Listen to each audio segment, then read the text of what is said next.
Does it surprise you that we're now seeing, whether it's John Besh, Mario Batali, I don't know who's next, because I'm sure there's going to be. I have some guesses. You have some guesses. Well, you don't have to spill all the names. I will. Yeah, we'll do that off air. We'll do that off air. But does it surprise you? I mean, I think maybe. What's the opposite of surprise? Because that's how I feel. Not shocking. Yeah, no, definitely not shocking. I think it's also because it is an industry. Like, it happens in film and in music and Broadway and Hollywood, off Broadway and politics. And some of them can get away with it in politics. I don't know what it is about that field that day. Yeah, we don't have enough. There are not enough hours in the day to crack that code. But I think that because with restaurants, it's been so pervasive and the culture, and you hear a lot of these men say, oh, well, the culture was different back then. And when we came up in restaurants, it was just how it was. And we didn't realize, or we're so sorry if we hurt someone. We didn't realize. And I think kind of being a bad person is being a bad person, and abusing your power and taking advantage of people, whether, regardless of their age, sex, gender. It's taking advantage of somebody. And to say I didn't realize it was a different time is such a cop out and such a, I think, cowardly way of dealing with it, rather than just saying, you're right, I'm gross and I'm sorry and I'm going to go away for a while because I've been bad and I'm a bad person. Yeah. I think the power of I'm sorry, period, goes a long way.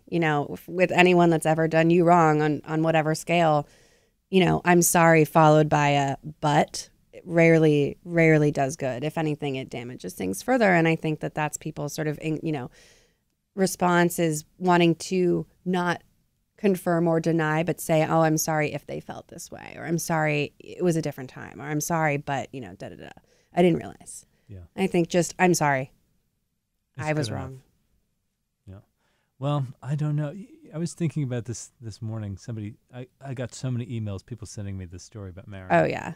But I said, he's stepping down from whatever his position was. Mm-hmm. I said, okay, whatever. But he's still making millions and millions and millions of dollars off of those. Yeah. Well, I knew this was coming because the Food Network just put out 6 of his, they're like, oh, we're bringing back Molto Mario for 6 episodes. And everyone's like, oh, great. And I thought, oh, interesting timing.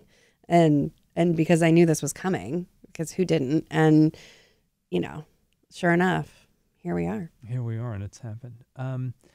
Are there chefs you really like? In put that aside, all the chefs that we now are finding out are these, kind of crazy, wacky people, crazy monsters. I mean, are there who do we turn to now? I mean, obviously, everybody loved Mario. He was a huge big deal. Blah blah blah blah blah. Whatever. I mean, women. Yeah. There are a lot of women that have gone overlooked and continue to be overlooked, largely because they are women. And I think that the excuse, I don't know. It's been such a boys' club for so long, and you're noticing it in all these same industries, and like we said, politics and in Hollywood. And you're looking around, you're like, oh, interestingly enough, these women have never been accused of any of this, and they seem to be holding it together and producing really great, amazing work that often gets overlooked in favor of their male counterparts. And I think that just here in New York alone, there's a ton of women that are worthy of respect and admiration and doing really cool, interesting things. And people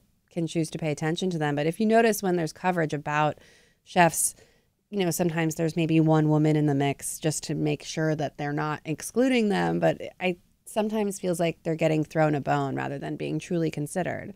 And, there's best chef and there's best women's chef. And it's silly to have it not be part of the same conversation. And I think things are definitely going to change. Yeah. I'm hoping so.